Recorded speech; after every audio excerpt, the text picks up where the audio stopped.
It's evangelism aimed at an audience that preachers may not be reaching. We have to win this young hip-hop generation for Jesus Christ, and what we use is hip-hop music. Our music needs to change. Somebody doesn't want to be a player. Somebody don't want to be a thug. Somebody wants to live right. Say yeah! Help us reach a lost generation before it's too late. And everyone say bow down.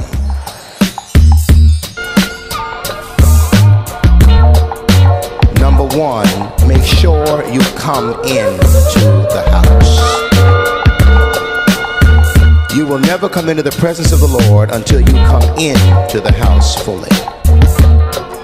Number two, bow down and worship.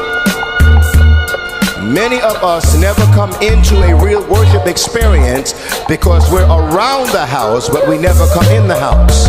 And you can be around the house and be in the house at the same time. By that I mean you can be in the house physically, or you can be in the house. We can think you're in the house, but in reality you are around the house. Your body is in the church. Your hands and your feet are in the church, but your mind and your spirit are wherever you were last night, or your mind and your spirit is on the game. And so you really are not ever coming in to the presence of God, because one of the signs of being in the presence of God is worship. You cannot come into the presence of God without there being some kind of manifestation that you have seen God. Number three, hear the Lord. Hear the Lord. God will warn his own.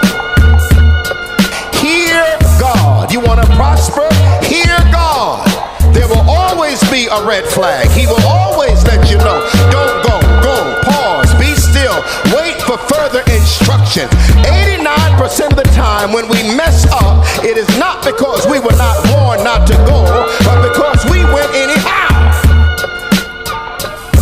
I'm helping you to come into the new year a new way, but you got to bow down and recognize that he's going to be God. How many of y'all know you got stuff that you don't deserve? You got just blessings that God.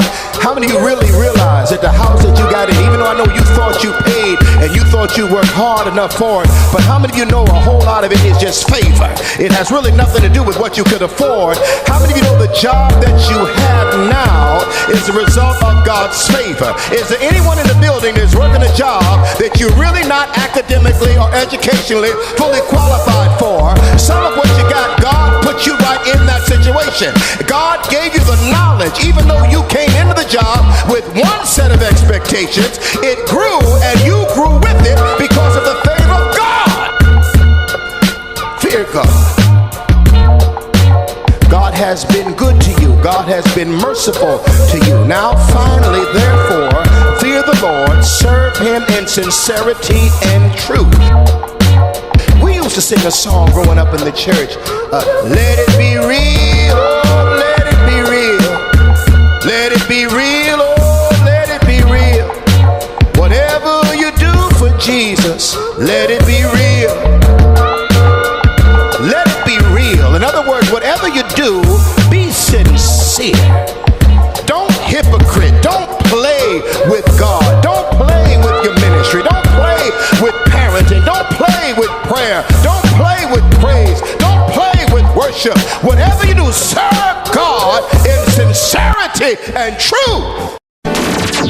This is Cheryl. I'm in Denver, and God has just blessed you. Thank you so much. This is Joshua. Oh my goodness, you blessed me with that broadcast. You don't know how you blessed me. And this is something you can battle the world with, man. I showed it to one of the pastors. They love it. My name is Bruce. I just want to say thank you, sir. I really love this sermon song. I have Volume 1, Pastor Jones and Creflo and all them. Basically, man, I just want to tell you that this has been a blessing in my life.